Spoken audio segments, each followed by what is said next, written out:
अस्सलाम वालेकुम my YouTube family, कैसे हैं आप सब। आई होप सब ठीक ठाक होंगे। जहां रहें खुश रहें, आबाद रहें, इसी दुआ के साथ अपने आज के व्लॉग का आगाज़ करते हैं। सबसे पहले तो मैं आप सबका बहुत बहुत शुक्रिया अदा करूंगी कि आप सब मेरे व्लॉग्स इतने पसंद करते हैं। पिछली 2-3 वीडियोस पे मेरी बहनों ने मुझे बहुत प्यार दिया है, बहुत अच्छे व्यूज़ आए हैं उन वीडियोस पे और उन वीडियोस से मुझे सब्सक्राइबर भी अच्छे मिले हैं। मैं फिर से बोलूँगी, थैंक यू सो मच मेरे सब्सक्राइबर्स के लिए, जिन्होंने मेरे चैनल को सब्सक्राइब किया है, और जिन्होंने अभी तक सब्सक्राइब नहीं किया, सिर्फ मेरे व्यूवर्स ही हैं, वो भी चैनल को सब्सक्राइब ज़रूर कर दिया करें, क्योंकि आपके सब्सक्राइब करने से बहुत मोटिवेशन मिलती है और इस तरह के व्लॉग्स या रेसिपीज़ बनाने को फिर ज़्यादा दिल करता है कि हम व्लॉग्स बना के आप तक पहुंचाएं, क्योंकि ये काम इतना आसान नहीं होता जितना देखने में लगता है। क्योंकि वैसे जब हम कोई भी काम करते हैं या कोई रेसिपी वगैरह बनाते हैं तो उसे बनाने में बहुत कम वक्त लगता है, लेकिन जब हम इस तरह वीडियो शूट करते हैं या कोई चीज़ पकाते वक्त किसी रेसिपी की वीडियो शूट करते हैं तो उसे फिर डबल ट्रिपल टाइम लग जाता है, क्योंकि कैमरा भी सेट करना पड़ता है और बार बार फिर कैमरे का एंगल वगैरह भी चेंज करना पड़ता है। और जब हम वीडियो अपलोड करने से पहले उसकी एडिटिंग करते हैं तो कम अज़ कम उसे 2 घंटे तो लग ही जाते हैं, और कभी तो इससे भी ज़्यादा वक्त लग जाता है। अच्छा, मुझे ये नहीं होता कि वीडियो मैंने बनाई है और इसे ऐसे ही अपलोड कर दूं। मुझे होता है कि मैं अपनी बहनों के लिए वीडियो को इंटरेस्टिंग बनाऊं, ताकि वीडियो देख के मेरे जैसी जो हाउसवाइफ्स और मदर्स हैं उन्हें मोटिवेशन मिले घर के और किचन के कामों की और कुकिंग वगैरह की। अच्छा, मेरा अपना चैनल है और मैं ये व्लॉग्स और रेसिपीज़ वगैरह बनाती हूँ, लेकिन मैं आपको सच बताऊँ कि मैं काम करने से पहले जब मुझे सुस्ती या बोरियत सी महसूस हो रही हो तो मैं अपने पिछले व्लॉग्स में से कोई ना कोई व्लॉग देख लेती हूँ, या कुछ जो है मेरी फेवरेट व्लॉगर्स हैं जो मेरी तरह इस तरह घर के और किचन के व्लॉग्स वगैरह बनाती हैं, उनके व्लॉग्स भी देख लेती हूँ और मुझे मोटिवेशन मिलती है। फिर काम करने को दिल करता है और उठ के मैं काम करना शुरू कर देती हूँ। काम करने से उकताहट और सुस्ती हमें उसी वक्त होती है जब हमारी नींद पूरी नहीं होती। अगर हम प्रॉपर नींद लेते हैं, हमारी नींद पूरी होती है, सुबह को हम फ्रेश उठते हैं और हमारा पूरा दिन फ्रेश और प्रोडक्टिव गुजरता है। इसलिए कामों के लिए जो एनर्जी होती है उसके लिए ज़रूरी है कि आप अपनी नींद पूरी किया करें। ये भी नहीं कि हमने ओवर स्लीप करना है, क्योंकि अगर हम ज़रूरत से ज़्यादा सोते हैं तो उससे भी हमें थकावट हो जाती है, और ज़रूरत से ज़्यादा सोना और रेस्ट करना भी इंसान को कमज़ोर और बीमार बना देता है। मेरे ख्याल में 7 से 8 घंटे सोना हमारे लिए काफ़ी होता है, और कोशिश करें कि अपनी नींद रात में ही पूरी करें, क्योंकि जब हम दिन में सोते हैं उससे बहुत सारे काम अधूरे रह जाते हैं जो हमारी लिस्ट में, हमारी प्लानिंग में शामिल होते हैं कि हमने पूरे दिन में करने हैं, लेकिन हम नहीं कर पाते और वक्त भी ज़ाया होता है। ख़ास तौर पे बाज़ मेरी बहनें मैंने देखी हैं कि बच्चों को स्कूल भेजने के बाद सो जाती हैं, क्योंकि जब हमने बच्चों को स्कूल भेजना होता है तो हमें सुबह जल्दी उठना ही पड़ता है, लेकिन जब बच्चों को स्कूल भेजने के बाद हम सो जाते हैं तो हमारा सुबह का जो वक्त होता है वो ज़ाया हो जाता है। फिर हम कितनी ही कोशिश कर लें, हम पूरा दिन फ्रेश नहीं हो पाते, और सुबह के वक्त जो काम करने की एनर्जी होती है ना, वो पूरे दिन से ज़्यादा होती है। वैसे भी सुबह के वक्त में बरकत है, और ये बात तो आपने सुनी ही होगी कि सुबह के वक्त ही रिस्क तकसीम किया जाता है। अपनी सुबह को एनर्जेटिक और प्रोडक्टिव बनाएं, आपका पूरा दिन ही प्रोडक्टिव गुजरेगा। अच्छा, आज आपको मेरी आवाज़ चेंज लग रही होगी, इसे प्लीज़ इग्नोर कीजिएगा, क्योंकि मौसम चेंज हो रहा है और गले वगैरह सबके ख़राब हो रहे हैं। मेरा भी गला ख़राब है, इस वजह से मेरी आवाज़ थोड़ी सी चेंज हो गई है जी। तो बातों बातों में पता ही नहीं चला, मैंने रूम्स वगैरह भी समेट लिए हैं, रूम्स की बेडशीट्स चेंज की हैं, जो चारपाइयों पे बेडशीट मैंने बिछाई होती है वो भी चेंज की है, ब्लैंकेट्स भी फोल्ड कर दिए हैं। अच्छा, रूम्स वगैरह मैंने ब्रेकफास्ट का काम ख़त्म करने के बाद समेटे थे। ब्रेकफास्ट का व्लॉग मैंने नहीं बनाया, उसके बाद अब मैं लंच का व्लॉग बना रही हूँ। बच्चों के आजकल एग्ज़ाम्स चल रहे हैं, एक दिन इनका पेपर होता है और अगले दिन इन्हें छुट्टी होती है। बच्चे आज घर पर ही थे और ब्रेकफास्ट में चाय पराठे वगैरह बने थे। सबके ब्रेकफास्ट करने के बाद मैंने किचन की क्लीनिंग की और ब्रेकफास्ट वाले बर्तन वॉश किए। फिर मैं रूम्स की तरफ गई थी और रूम्स को समेटा। जितनी देर में मैंने बाकी घर का काम निपटाया उतनी देर में गैस भी आ चुकी थी, और इधर मैंने चिकन बनाना शुरू कर दिया है। आलू चिकन का सालन बनाऊंगी। आज शोरबे वाला आलू चिकन बनेगा। मेरी बेटी का भी गला ख़राब है, उसे भी बुखार हो रहा है और वो भी कह रही थी कि मम्मा आज आप आलू चिकन जो है वो शोरबे वाला बनाएं। अच्छा, मुझे बहुत परेशानी हो रही थी कि एक तो बच्चों के एग्ज़ाम्स चल रहे हैं और दूसरा जो है वो उसे बुखार हो गया है। क्योंकि बच्चों की तबीयत ठीक ना हो तो फिर एग्ज़ाम की तैयारी भी उनसे इतने अच्छे तरीके से नहीं की जाती। अच्छा, आलू कट करके, टमाटर, सब्ज़ मिर्चें और सब्ज़ धनिया वगैरह कट करके मैंने पहले से ही रख लिया था। आलू कट करके पानी में भिगो दिए थे, क्योंकि पानी में डिप करके आलू अगर कुछ देर पड़े भी रहें तो इनका कलर चेंज नहीं होता। अगर इन्हें ऐसे ही रख दिया जाए तो ये ब्लैक और ग्रे से हो जाते हैं, इनका कलर चेंज हो जाता है। क्योंकि लंच में जो भी चीज़ बनानी होती है, ब्रेकफास्ट का काम कंप्लीट करने के बाद वो चीज़ें मैं तैयार करके रख लेती हूँ। सब्जियों वगैरह की कटिंग करके रख देती हूँ, फिर जो ही दोपहर के वक्त गैस आती है, चीज़ें जो हैं वो तैयार होती हैं, सब्ज़ी कटी हुई होती है, फिर पकाने में बहुत आसानी हो जाती है। लहसुन अदरक का पेस्ट तो बना के मैंने अक्सर ही स्टोर किया हुआ होता है और फ्रिज से या फ्रीज़र से निकाल के जो पेस्ट है लहसुन अदरक का, वो मैं जो चीज़ बनानी होती है उसमें ऐड कर देती हूँ। इससे भी वक्त की बहुत बचत हो जाती है।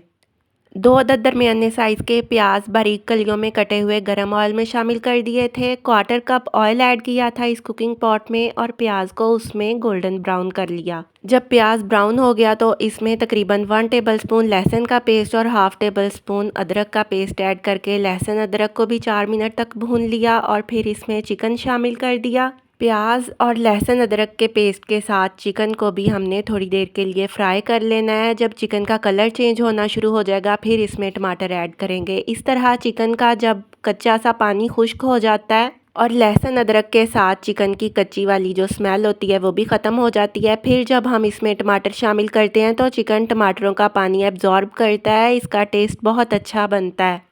टमाटरों के साथ भी थोड़ी देर के लिए चिकन को भून लिया है। बेसिक खुश्क मसाले जो होते हैं जिनमें नमक जाएगा इसमें हस्बे ज़रूरत और 2 टीस्पून सुरख मिर्च पाउडर ऐड किया है, 1 टीस्पून हल्दी पाउडर शामिल किया है। 5 से 7 मिनट तक हमने प्याज और लहसुन अदरक के पेस्ट के साथ चिकन की भुनाई की और फिर टमाटर शामिल करके 5 मिनट तक चिकन को टमाटर के साथ भून लिया। अब खुश्क मसालों के साथ भी 5 मिनट तक चिकन की भुनाई कर लेंगे। अच्छा, मैं अक्सर बताती हूँ कि मटन हो, बीफ हो या चिकन भी हो, गोश्त तीनों में से किसी किस्म का भी हो, वो जितना अच्छी तरह भुना हुआ होगा उतना ही उसका टेस्ट अच्छा होता है। गोश्त अगर अच्छे से गल भी जाए ना लेकिन भुना हुआ अच्छे से ना हो तो उसकी कच्ची सी स्मेल नहीं जाती और वो टेस्ट ही नहीं बनता। अच्छा, चिकन जब अच्छी तरह भुन गया, इसने ऑयल छोड़ दिया तो मैंने इसमें आधी प्याली दही की ऐड कर दी। दही को अच्छी तरह स्मूथ करके इसमें शामिल किया है ताकि दही की फुटकियाँ ना बने। दही ऐड करने के बाद इसे कुछ देर के लिए ढक के रख दिया था। इस तरह चिकन भी सॉफ्ट हो जाएगा और दही का पानी भी ड्राई हो जाएगा, क्योंकि दही काफ़ी सारा पानी छोड़ देता है। और जब दही का पानी अच्छी तरह ड्राई हो गया और चिकन भी टेंडर हो गया तो इसमें आलू ऐड कर दिए। आलूओं को भी चिकन के साथ थोड़ी देर हमने भून लेना है, क्योंकि अगर हम आलू ऐड करके फ़ौरन ही इसमें ग्रेवी या शोरबे के लिए पानी शामिल कर देते हैं तो फिर आलू फीके से रह जाते हैं। आलूओं में नमक और मसाले वगैरह एब्जॉर्ब नहीं हो पाते। आलूओं की भुनाई करने के बाद इसमें इतना पानी ऐड करना है जितनी आपने ग्रेवी बनानी है या शोरबा रखना है, अपने हिसाब से आपने पानी शामिल कर देना है। पानी शामिल करने के बाद 1 टेबलस्पून कुटा हुआ खुश्क धनिया, 1 टीस्पून भर के भुना पिसा हुआ ज़ीरा और 1 टीस्पून भर के ही मिक्स गरम मसाला पाउडर ऐड कर दिया है और थोड़ा सा बारीक कटा हुआ सब्ज़ धनिया और 4-5 सब्ज़ मिर्चें दरमियान में कट लगा के भी शामिल कर दी हैं। इसे हमने लो फ्लेम पे थोड़ी देर के लिए ढक के रख देना है ताकि आलू भी सॉफ्ट हो जाएं और धनिया, मिर्चों और मसालों का जो फ्लेवर है वो भी इसमें रच बस जाए। जी, तो थोड़ी देर बाद मैंने ढक्कन उठाया है, फ्लेम ऑफ कर दिया है। आलू भी मुकम्मल तौर पे सॉफ्ट हो चुके हैं और चिकन तो बिल्कुल हाथ लगाने पे ही टूट रहा है। जी, तो चपातियाँ भी मैंने बना के रख ली थी। लंच बिल्कुल तैयार हो चुका है। अभी लंच किया नहीं है क्योंकि लंच के बाद और बहुत सारे बर्तन हो जाएंगे धोने वाले। ये कुछ बर्तन जो है पहले से इधर धोने के लिए पड़े हुए थे। अच्छा, मैंने सिंक खाली करके ब्रेकफास्ट वाले सारे बर्तन पहले से वॉश करके और काउंटर टॉप्स वगैरह भी क्लीन करके फिर कुकिंग शुरू की थी। फिर मैंने लंच की तैयारी स्टार्ट की थी। लेकिन कुछ बर्तन, बाउल्स वगैरह जिनमें हमने सब्जियां कट करके आलू या चिकन वगैरह जो भी चीज़ हम बना रहे हैं वो भी हमने प्लेट्स में या बाउल्स में रखी होती है और कुकिंग करने के दौरान भी काफ़ी सारे धोने वाले बर्तन जमा हो जाते हैं। और ये बर्तन मैं साथ की साथ ही धो लेती हूँ, क्योंकि जब खाना वगैरह खाया जाता है उसके बाद जो है खाने वाले बहुत सारे बर्तन जमा हो जाते हैं अच्छा, मेरी ये आदत है कि दिन में जितनी दफ़ा भी मैं बर्तन वॉश करती हूँ उतनी दफ़ा ही मैं सिंक भी धोती हूँ। अगर हम बर्तन धोने के बाद साथ के साथ सिंक वॉश नहीं करते तो इसमें चिकनाई और जो पानी के निशान वगैरह होते हैं वो जम जाते हैं और फिर इसे साफ़ करना बहुत मुश्किल हो जाता है। अच्छा, मेरी जो बर्तन धोने की सिंक है उसकी साइड से जो वाइट सीमेंट होता है वो थोड़ा-सा उखड़ा हुआ है। ये गंदी नहीं है क्योंकि ये बहुत साल पुराना मेरा किचन बना हुआ है और ये पुरानी होने की वजह से ऐसी हो गई है। साइड्स वगैरह से, किनारों से इसे जितना मर्ज़ी साफ़ किया जाए वहाँ से इसका जो सीमेंट है वो उखड़ रहा है और ख़राब सा हो रहा है। और किचन के जो नीचे वाले कैबिनेट्स वगैरह हैं उनमें भी बहुत ज़्यादा सीलन होती है। मैं बड़ी मुश्किल से इस किचन को मेंटेन रखती हूँ।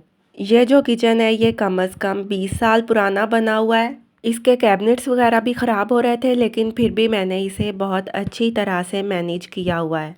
अच्छा, मुझे इस किचन की एक चीज़ बहुत पसंद है। जो इसकी दीवारों पे ऑफ वाइट कलर की टाइल्स लगी हुई हैं वो मुझे बहुत अच्छी लगती हैं क्योंकि उनकी वजह से दीवारें जो हैं वो मैली नहीं होती। जब हम आम कोई पेंट वगैरह किचन में करवा लेते हैं तो दीवारें बहुत जल्दी ख़राब हो जाती हैं, लेकिन टाइल्स को जब हम वॉश करते हैं या गीले कपड़े से साफ़ करते हैं तो वो बिल्कुल नए जैसी हो जाती हैं और पूरा किचन बिल्कुल निखर जाता है। जी, तो पिछली वीडियो में आपने देखा होगा हम बाज़ार गए थे। मैंने बताया था कि मैंने और मेरी बेटियों ने हमने जूते वगैरह लिए हैं, आम घर पहनने के लिए जूते लिए हैं और वो मैं दिखा रही थी और मानो जो है अपना जूता भी पास रख रही थी कि मामा आप मेरा जूता भी दिखा दें। जी, तो लंच का सारा काम कंप्लीट हो चुका था। लंच करने के बाद मैंने लंच वाले बर्तन भी वॉश कर लिए, बच्चों को ट्यूशन पढ़ने भेज दिया है और मानो को सुला दिया है। छोटी जो मेरी बेटी है वो सो चुकी है और मैं फिर से किचन में आ गई हूँ क्योंकि स्टोव साफ करने वाला था। इस पे काफ़ी चिकनाई के छींटे वगैरह पड़ रहे थे और काफ़ी गंदा सा दिख रहा था। मेरी तबीयत नहीं ठीक होने की वजह से कल भी मैंने इसे साफ़ नहीं किया, इसलिए आज मैंने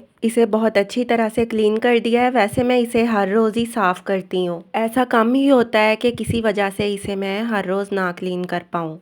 अच्छा, खाना बनाने के बाद चाहे आप लंच बना रहे हैं या डिनर बना रहे हैं, कुकिंग कंप्लीट करने के बाद अगर आप फ़ौरन ही स्टोव के पीछे वाली टाइल्स, काउंटर टॉप और जो मसाला जार्स या मसाला बॉक्स वगैरह होते हैं उन्हें भी किसी किचन टावल या साफ़ सुथरे किसी क्लॉथ से आप अच्छी तरह साफ़ कर देते हैं तो आपको किचन की डीप क्लीनिंग फिर बहुत लंबे अरसे बाद करनी पड़ती है और डीप क्लीनिंग में बहुत ज़्यादा एफर्ट भी नहीं लगती और किचन की इन तमाम छोटी छोटी चीज़ों को क्लीन करने में ज़्यादा से ज़्यादा 5 या 10 मिनट लगते हैं। इस तरह की जो आसान सी हैबिट्स होती हैं उन्हें अपनाने से हमारे रोज़मर्रा के काम बहुत आसान हो जाते हैं क्योंकि इस तरह के छोटे छोटे काम जब हम अपनी रोज़मर्रा की रूटीन में शामिल कर लेते हैं फिर ज़्यादा काम जमा नहीं होता, कामों का बोझ नहीं बढ़ता और हम थके बगैर सारा काम कंप्लीट कर लेते हैं। जी, तो आज का व्लॉग कैसा लगा कमेंट्स में ज़रूर बताइएगा। वीडियो थोड़ी सी भी अच्छी लगी हो तो लाइक और शेयर भी कर दीजिएगा। अपना ढेर सारा ख्याल रखिएगा, दुआओं में याद रखा करें। अल्लाह हाफिज़।